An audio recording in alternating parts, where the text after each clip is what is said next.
In a channel filled with polluted sewage fluids, we see a group of people working to collect algae. We approach one of these workers, who says that his day has been wasted without benefit, as usual. His attention is drawn to a crystalline algae stone hanging on the wall of the sewer. He goes to it, saying that he will stop to fill his daily share. He climbs the wall trying to. The girl falls into the polluted water. Someone rushes to check on her and tells her that nothing happened to her. She tells him that he is exaggerating in what he is doing. She had been a university research assistant for 2 days. She asks him why he did this and warns him, saying that ordinary people like them will die if they make mistakes like this here. This water is polluted.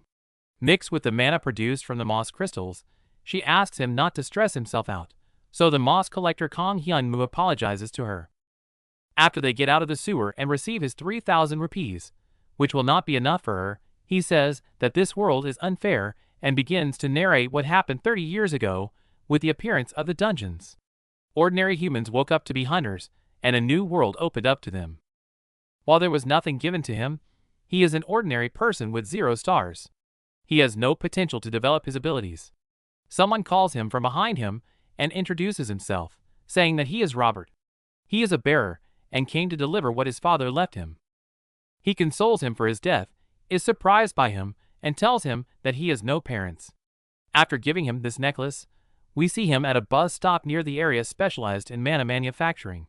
He sees the necklace 2 days ago and says that it does not seem expensive.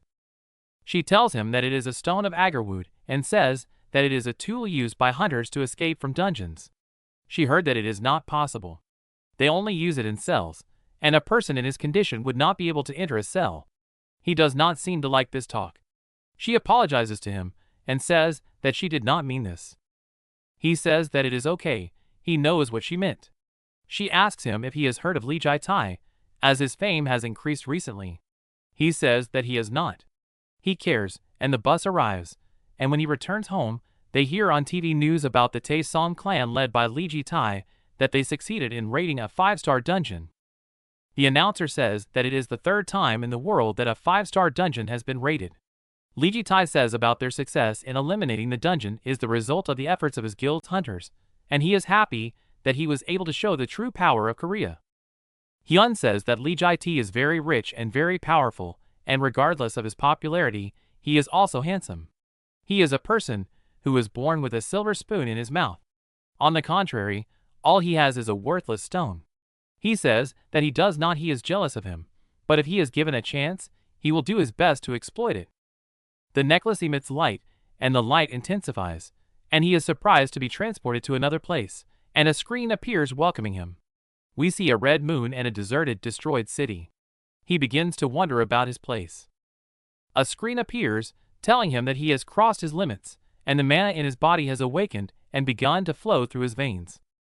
While he was surprised by what he knew, another screen appeared saying that he had achieved the impossible by entering the hell difficulty at the lowest level ever to obtain the title of Good Luck of the rank SSS, and as compensation for the degree of difficulty with the level, the effect will increase. And because he is in first place in the hell difficulty, he obtained the title of the strongest in hell. You are the last survivor. He starts screaming, calling for anyone to answer him. A crystal moss catches his eye. He sits down to take it, surprised by its large size. He remembers the moss crystal that he failed to pick up before, which would have been worth a few thousand. He wonders how much this will be worth. Maybe a few million or even tens of millions. We see black dust heading towards him. As soon as he inhaled, his whole body spasms and started coughing up blood. The system tells him that he has been poisoned and is paralyzed. He suffocates, saying that he cannot breathe. The system tells him that he is using up his stamina and has been attacked by the enemy. He asks what he means by enemy and where he is. There is nothing near him. He is killed by the first level of fine dust. He stayed alive for 4 minutes. My dear viewers, don't forget to like and subscribe to support us to continue, and to complete. Then he woke up wondering if what happened to him was a dream. A mission was created for the first night in hell, and he had to stay alive until sunrise. He was startled by what he had read and started running, saying that he did not even know what this was, but he would do anything to get out of this nonsense and die. After 5 minutes, and after the second death, he begins the first plan, praying to die after 11 minutes, and after the 11th death, he begins the second plan, inhaling fine dust to get rid of him. We notice that his resistance to poison and paralysis increases, but he dies after 24 minutes. In the 14th death, he says that the longest period he was able to stay alive life when he was breathing, to remember that this kind of thing is called breathing technique, and remember who taught him this. When he was young, he told him not to keep his breath at the level of his chest, only he should keep it down, and all he has to do is pull himself to a place lower than his lung. To praise this person, who is among all the children he has seen so far in the orphanage, he is the one who has great potential and deserves to have his expectations raised. His level rises, and it seems that he has died, but he managed to survive this time for an hour and 41 minutes.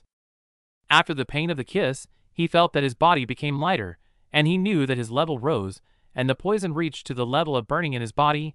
He learned a rare skill, poisonous blood, and with it, poison will no longer affect him. He wonders what happened. Did breathing the dust give him resistance and make his blood poisonous? He laughs, saying that this is a cat. He takes a look around him to notice that the crystalline moss is everywhere.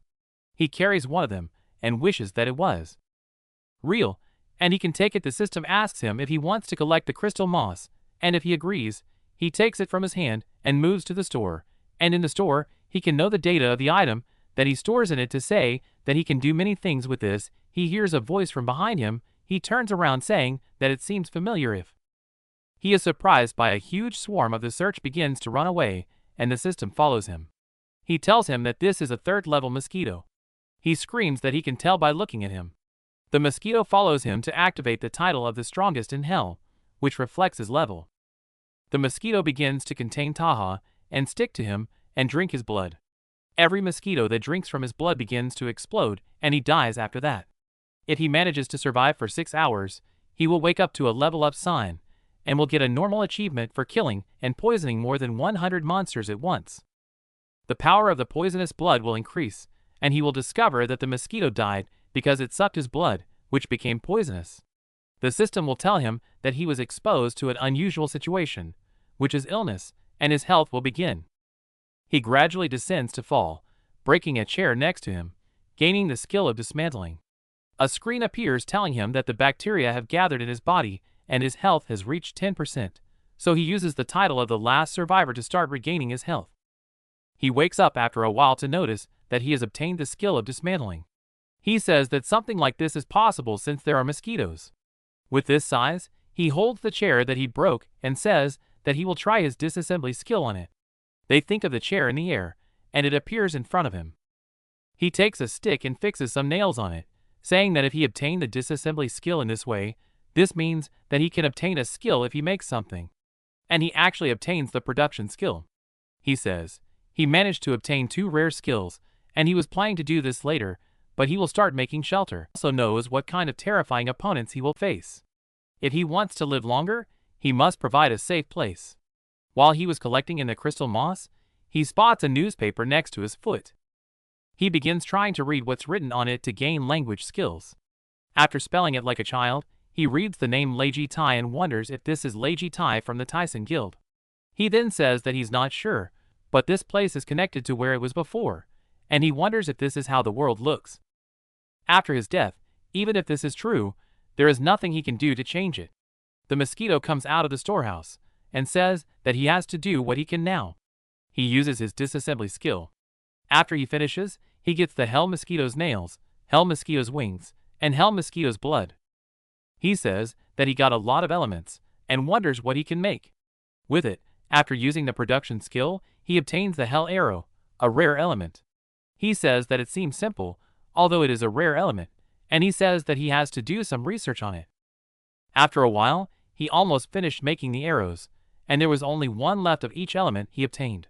He combines them, and this time he creates a legendary element, an unknown egg, and this increased the ability of the production skill. He looks at the egg, which was the size of the palm of his hand. The system tells him that it needs to be monitored, otherwise he will not be able to explore what is inside it.